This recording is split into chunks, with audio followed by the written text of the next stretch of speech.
est la révélation.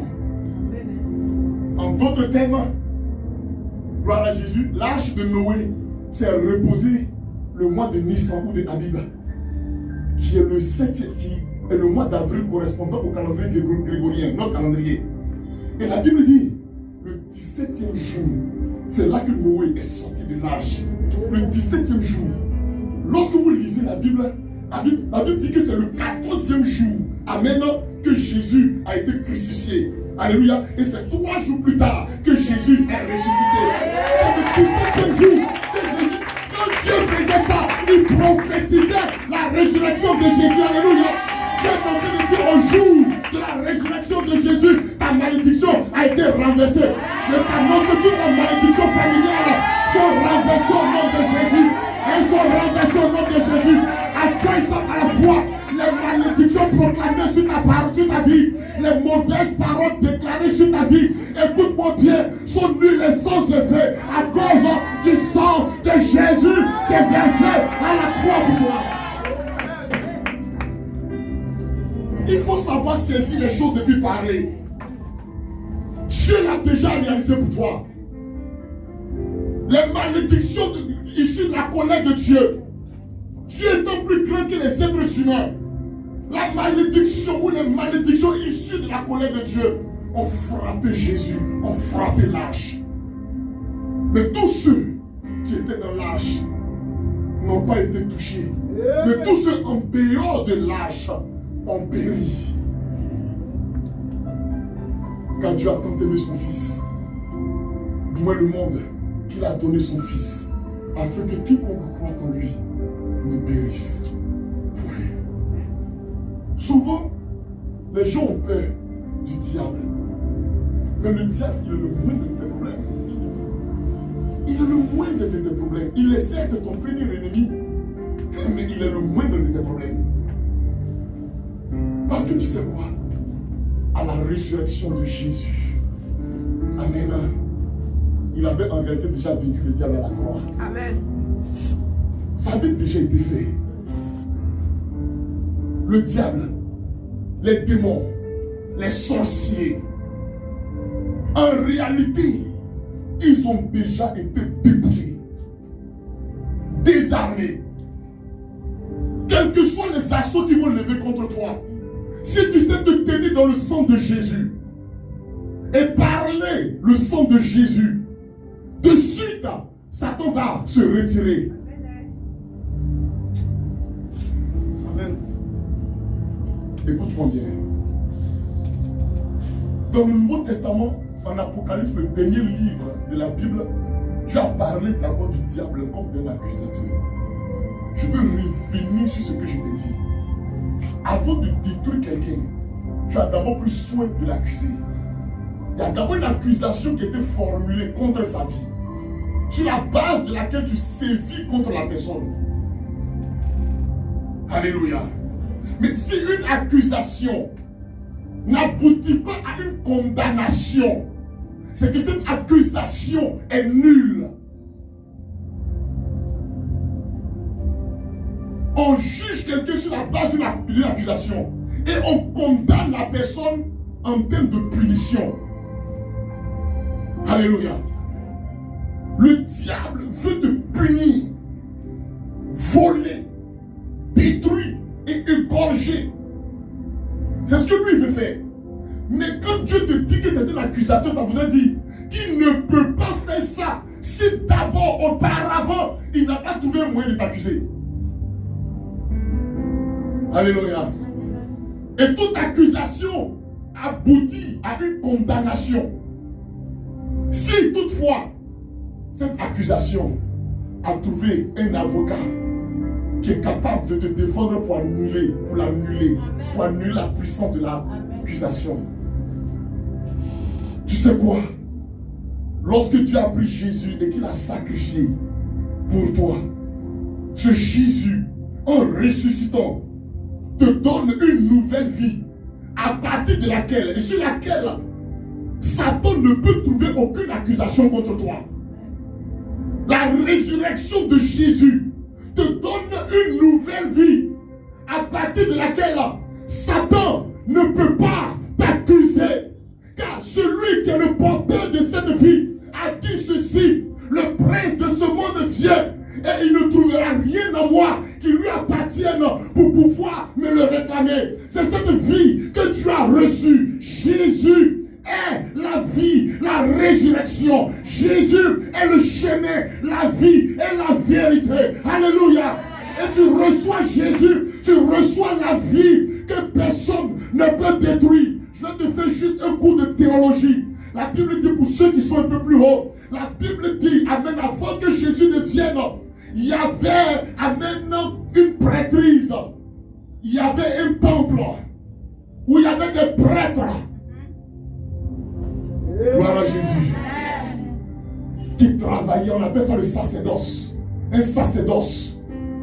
Mais ce sacerdoce s'appuyait du moins avec quelque chose qui reposait dessus.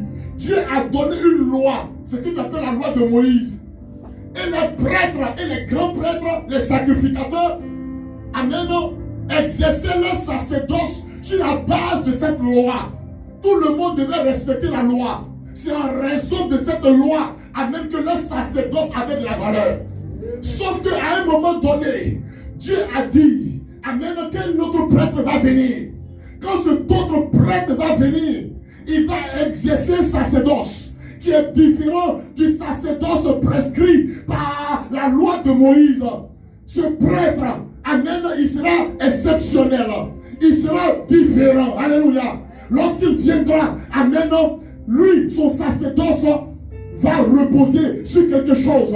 La Bible l'appelle la puissance d'une vie indestructible. Alléluia. C'est-à-dire que lorsque Jésus exerce son sacerdoce dans ta vie, c'est pour te donner une vie qu'on ne peut pas détruire, une vie que personne ne peut détruire. Donc une fois que tu reçois la vie de Jésus, même Dieu ne peut pas la détruire.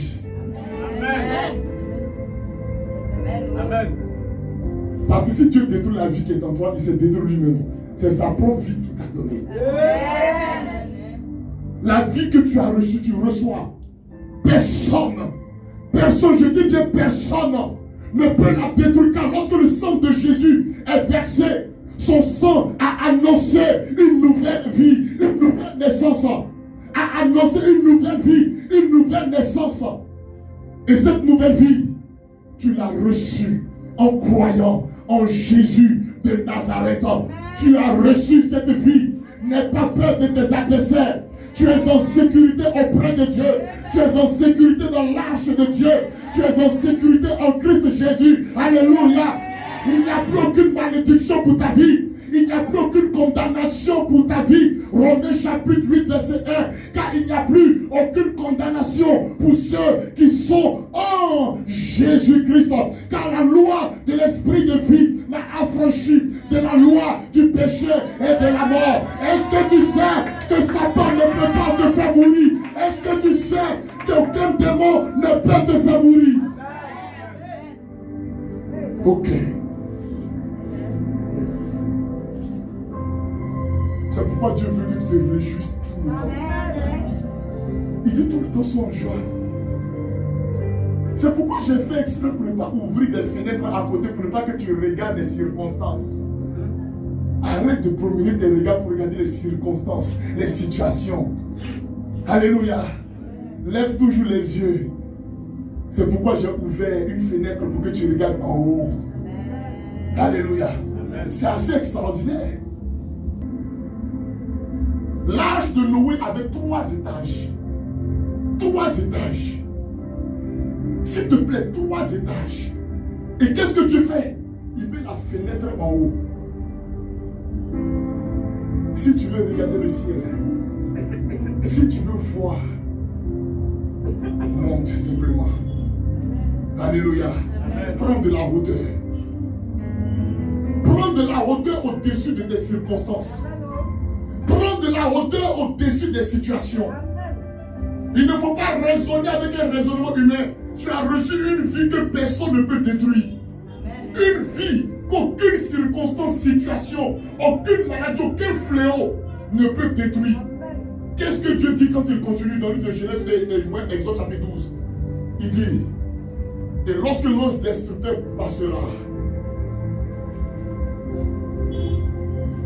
vous serez protégés de toute plaie qui pourra vous détruire. Aucune plaie. Écoutez, on traverse souvent des temps difficiles, des temps éprouvants. C'est vrai. Personne ne peut le nier. Alléluia. Le nier serait irréaliste. Mais je te parle de la foi. Parce que le calcul de Dieu, le raisonnement de Dieu se fait avec la foi, mon frère.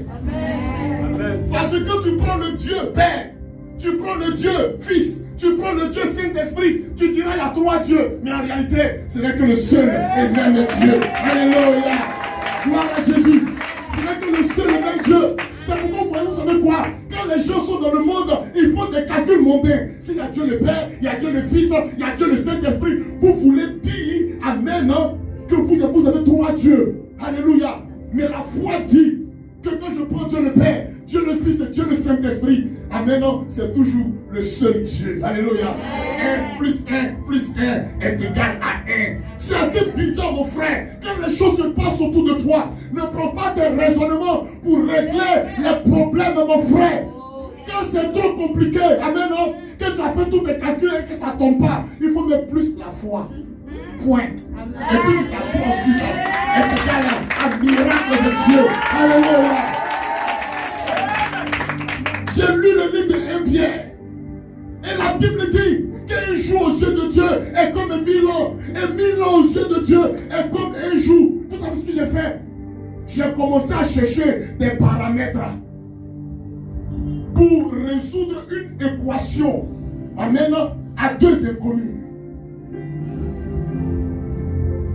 J'ai d'abord fait la règle de 3. C'est pas tombé. J'ai dit, bon, si je fais une équation à 2 inconnus, 1000 ans, X est égal à 1 jour Y. Et quand je suis revenu, mon ami, j'ai beau faire. J'ai utilisé les intégrales, les doubles intégrales. Alléluia, mon frère. Rien n'est tombé. Alléluia. Rien n'est tombé, mon frère. Si avec Dieu, tu veux faire des calculs humains, mon frère, ça ne tombera pas. Tout ce que tu as fait, lève les yeux et regarde vers celui qui est ressuscité. Alléluia. Et il règle la situation de ta vie. Point final. Et tu reçois ton miracle. La maladie a frappé la barque. Alléluia. La malédiction a frappé la barque. Les démons ont frappé la barque. Alléluia. La pauvreté a frappé la barque. Mais tout ce qu'elle cherchait, c'était de tomber sur une paix. Rata, où toutes ces situations sont renversées. Alléluia. Dieu a renversé les maladies. Il a renversé les situations compliquées de ta vie. Dis fortement amen.